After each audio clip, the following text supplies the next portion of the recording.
जय हिंद everyone, welcome to my YouTube channel. आज की इस वीडियो में मैं आपको टीच नहीं करूंगा। आज की वीडियो में मैं आपको बताऊंगा कि आपने इस ICSE class 10th RS Agarwal के मैथ को कैसे फिनिश करना है और कैसे 100 बाय 100 मार्क्स स्कोर करने हैं। देखिए, मेरी बात को बड़ी ध्यान से सुनना। जिस हिसाब से मैं आपको बताऊंगा आपने वैसे अगर फॉलो कर लिया तो आपके 100 बाय 100 मार्क्स 100% आ जाएंगे। ठीक है, देखो कैसे करना है। देखो, अब किसी स्टूडेंट्स के पास तो आईसीएसई आरएस अग्रवाल की बुक है, किसी के पास सलीना बुक है, किसी के पास एमएल अग्रवाल बुक है। देखो, जिसके पास जो बुक है वही कंप्लीट कीजिए। अब अगर आप ये सोचेंगे कि मैं आरएस अग्रवाल भी कर लूँ, मैं एमएल अग्रवाल भी कर लूँ बुक, तो पॉसिबल ही नहीं है। ठीक है, पॉसिबल नहीं है बिल्कुल भी एक साल में, क्योंकि इसमें ही बहुत सारा सिलेबस है। तो देखिए, जिसके सबसे पहले जिसके पास जो बुक है वो उसी बुक से पढ़ेगा। पढ़ना कैसे है मैं आपको बता दूंगा। ठीक है, तो उसके बाद मैं आपको सोर्सेस भी बता दूंगा। ठीक है, कि कहाँ से पढ़ना है। पहले मैं आपको स्ट्रेटेजी बता देता हूँ कैसे पढ़ना है आपने। ठीक है, तो देखिए इस बुक में हमारे पास, ठीक है, टोटल टोटल अपने पास इसमें है, देखिए 27 चैप्टर हैं टोटल। ठीक है, यूनिट कितनी है, देखो यूनिट अपने पास 7 और टोटल 27 चैप्टर है। तो देखिए डियर स्टूडेंट्स, आपने कैसे करना है। ठीक है, जैसे सपोज कर लीजिए आपने पहला चैप्टर उठाया है ये जीएसटी। ठीक है, गुड्स एंड सर्विसेज टैक्स। ठीक है, आपने इसको करना स्टार्ट किया। देखो कैसे करना है मैं आपको बताता हूँ। आपने जीएसटी चैप्टर स्टार्ट करा तो हम ओपन करते हैं इसको। ठीक है, इस स्ट्रेटेजी को फॉलो करोगे तो आपका बहुत अच्छे मार्क्स आएंगे। ठीक है, अगर आप इस तरीके से पढ़ोगे। ठीक है, अगर आपको स्ट्रेटेजी अच्छी लगती है तो मुझे कमेंट बॉक्स में बताना। ठीक है, ये देखो जी, आपने जीएसटी स्टार्ट करा। देखो, आप कहीं से भी अगर कहीं से भी पढ़ रहे हैं तो सबसे पहले आप एक काम करना। जैसे आपने जीएसटी पढ़ा, सबसे पहले आप कॉन्सेप्ट पढ़ना। कॉन्सेप्ट पढ़ने के बाद ही चैप्टर करना है, अदरवाइज नहीं करना। आप जहाँ से भी वीडियो देख रहे हैं, जहाँ से भी पढ़ रहे हैं, पहले कॉन्सेप्ट पढ़ लिया। कॉन्सेप्ट को पढ़ने के बाद आपने क्या करना है कि फिर नोटबुक जरूर बनानी है, एक नोटबुक जरूर बनानी है। उसमें आपने क्या करना है, पहले 2-3 पेज में उस चैप्टर के सारे कॉन्सेप्ट लिख देने हैं और एक पेज और छोड़ देना है, ताकि आपका मन करे एक्स्ट्रा बुक भी करने का। ठीक है, तो आप उसके कंसेप्ट को भी थोड़ा बहुत जो भी हो, ठीक है, उसको भी वहाँ पे लिख सको। यानी कि 2 या 3 पेज छोड़ने हैं। सबसे पहले आप सारे कंसेप्ट लिखो। फिर आपने क्या करना है, मैं पहले फर्स्ट टाइम की रिवीजन बता रहा हूँ आप सभी को। ठीक है, फर्स्ट टाइम में आपने कैसे करना है। फिर आपने ये एक्सरसाइज 1 स्टार्ट करी। ठीक है, हर एक चैप्टर के लिए सेम रहेगी ये स्ट्रेटेजी। आपने ये एक्सरसाइज 1 स्टार्ट करी। ठीक है, अगर मान लो आप किसी की वीडियो से देख रहे हो, ठीक है, वीडियो देख रहे हो आप। ठीक है, आपने पहले क्वेश्चन नंबर 1 किया, आपने उनकी वीडियो से सारे के सारे क्वेश्चन कर लिए। इस एक्सरसाइज के कितने क्वेश्चन हैं, 24 है। ठीक है, आपने कर लिए। अब उसके बाद वीडियो को कर दीजिए बंद। ठीक है, वीडियो को बंद कर दीजिए। अब आप खुद करके देखिए, या आपके स्कूल्स में कराए जा रहे हैं तो वहां से करके आने के बाद आप खुद से एक नोटबुक लगाइए। मैंने अभी आपको बताया, पहले कॉन्सेप्ट लिख लीजिए सारे, फिर आप लिख करना स्टार्ट करिए। फर्स्ट टाइम बता रहा हूँ मैं आपको। आपने 24 के 24 क्वेश्चन करने स्टार्ट करे, आपने नोट्स बना लिए। फिर आपने सेकंड रिवीजन जब देनी है इस चैप्टर को, जब आपने सेकंड रिवीजन देनी है तब आपने क्या करना है, आपकी फेयर नोटबुक बनी हुई होगी। ठीक है, कॉन्सेप्ट सारे लिखे होंगे। जब आप सेकंड रिवीजन, क्योंकि आप नया चैप्टर करने लग गए हो तो आप ये वाला चैप्टर भूलते जाओगे। ठीक है, सैटरडे और संडे रख लीजिए, कैसे भी करके अपने टाइम टेबल के अकॉर्डिंग इसको रखिए। ठीक है, जैसे आपने सैटरडे और संडे रख लिया कि मैंने अब मंडे टू फ्राइडे नया चैप्टर चल रहा है और फिर पिछले चैप्टर भी रिवाइज करने हैं। देखो, रिवीजन करोगे तो बात बनेगी, अदरवाइज कोई बात नहीं बनेगी, आप भूल जाओगे। फिर आपने क्या करना है, देखो फर्स्ट में क्या करा, आपके पास इस एक्सरसाइज के कॉन्सेप्ट और सब कुछ आपके पास है।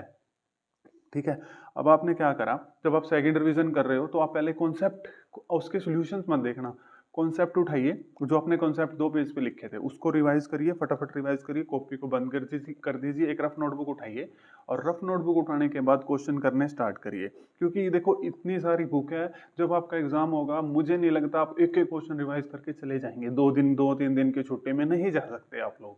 ठीक है, तो मैं देखिए फिर आप क्या करेंगे कि सेकंड रिवीजन में आपने क्वेश्चन करना स्टार्ट करा। फर्स्ट हो गया, सेकंड हो गया, थर्ड नहीं हुआ, इस पे स्टार बनाइए। फर्स्ट आपसे हो गया, सेकंड आपसे हो गया, इस पे स्टार बनाइए। ठीक है, तो उसके बाद फिर फोर्थ, फिफ्थ, सिक्स्थ जो नहीं हुआ उस पे स्टार बनाते जाइए, सिंगल स्टार बनाते जाइए। ठीक है जी, और जिस स्टार उस पे बनाते जाइए जो जो आपसे नहीं हुआ और जिसके लिए आपको फेयर नोटबुक उठानी पड़ रही है, उस पे स्टार बनाते जाइए। ठीक है, उसके बाद उसके बाद क्या करना है कि अब उसके बाद आप अगली एक्सरसाइज पे जाएंगे। हर एक एक्सरसाइज के लिए आपने यही करना है।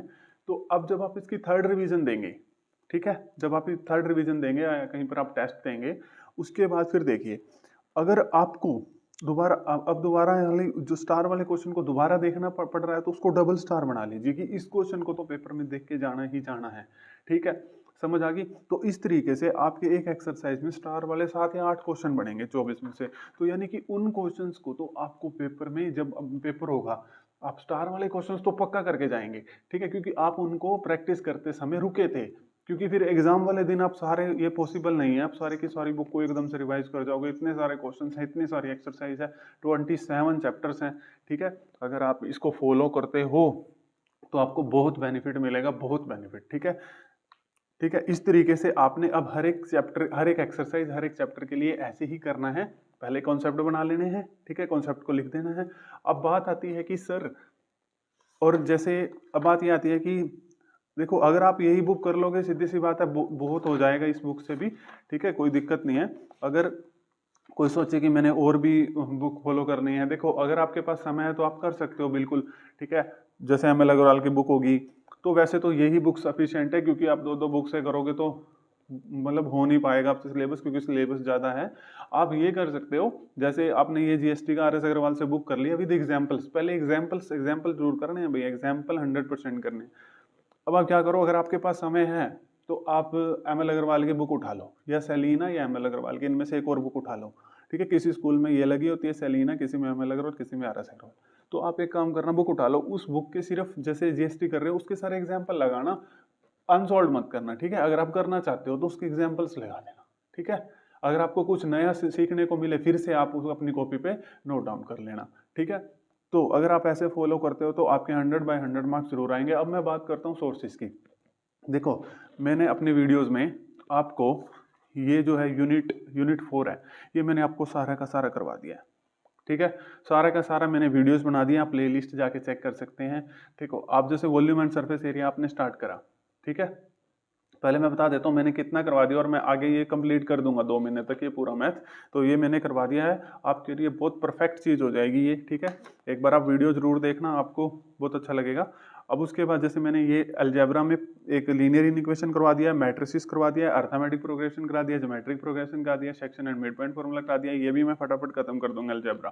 ठीक है, फिर ये कमर्शियल मैथमेटिक्स, फिर ज्योमेट्री। ठीक है, अब आपने क्या करना है, जैसे आपने वॉल्यूम एंड सरफेस एरिया की मेरी वीडियोस ओपन करें, आप पहले उन वीडियोस को देख लीजिए, जितने भी कॉन्सेप्ट है वो पहले आप साथ साथ लिखते जाइए, फिर 3 या 4 पेज छोड़ दीजिए फ्रंट, वहां पर फिर कॉन्सेप्ट सारे लिखिए जो मैंने कॉन्सेप्ट वहां पे बताए, क्योंकि वो कॉन्सेप्ट ही आपने एवरी वीकेंड रिवाइज करने हैं, बार बार कॉन्सेप्ट रिवाइज करने हैं, बार बार कॉन्सेप्ट रिवाइज करने हैं। ठीक है, इसमें मेहनत तो लगेगी भाई, मेहनत तो इसमें पूरी लगेगी। ठीक है, लेकिन आपको रिजल्ट भी बहुत अच्छा मिलेगा। ठीक है, ये चीज़ मैंने अप्लाई करी थी। ठीक है, तो वही चीज़ मैं आपको बता रहा हूँ, क्योंकि मेरे भी बहुत अच्छा स्कोर आया था। ठीक है, तो अगर आप इसको फॉलो कर लेते हैं तो आप बहुत बढ़िया कर लेंगे। जैसे आपने वीडियोस देखी, वीडियो देखने के बाद आपने नोट्स सब बना लिए, आपने सब देख लिए एक बार, अब दूसरी बार वीडियोस नहीं देखनी है, आपके पास सब नोट्स हैं, सब सोल्यूशन है। अब आपने क्या करना है कि वही चीज़ जो मैंने आपको स्ट्रेटेजी बताई थी, है ना, आपने फिर कॉन्सेप्ट रिवाइज करने हैं, बुक उठानी है, फिर क्वेश्चन रफ नोटबुक पे करने शुरू करने हैं, जिस पे जो नहीं आ रहा उस पे स्टार बना लेना है। ठीक है, स्टार बना लिया, इसका मतलब नोटबुक खोलनी पड़ रही है, तो फिर वो स्टार वाले क्वेश्चन तो पेपर में एटलीस्ट करके जाने हैं, क्योंकि आप सारे करके नहीं जा सकते। ठीक है, तो आप देखना शुरू करिए, देखो आपको बहुत मजा आएगा। मैंने एक एक कॉन्सेप्ट, एक एक स्टेप कॉन्सेप्ट, मतलब कुछ छोटा सा कॉन्सेप्ट भी है ना स्क्वायर रूट का, वो भी बता रखा है। ठीक है, ताकि किसी भी बच्चे को कोई दिक्कत ना आए। अब देखिए, अब जैसे मैंने, अब ये जैसे आप जहाँ से भी पढ़ रहे होंगे, अभी फिलहाल मैंने करवाया नहीं, लेकिन मैं करवा दूंगा। ठीक है, तो इस तरीके से पढ़ना है आपने। ठीक है, तो अगर आप बताना कि आपको ये कैसी लगी वीडियो, क्योंकि मैंने वही स्ट्रेटेजी बताई है जो मैंने यूज़ करी थी और मेरे बहुत अच्छे मार्क्स आए थे, वही मैंने आपको बताई है। ठीक है, अगर आपको ये स्ट्रेटेजी पसंद आई होगी तो वीडियो को लाइक कर देना। ठीक है, शेयर सब्सक्राइब कर देना। Thank you everyone.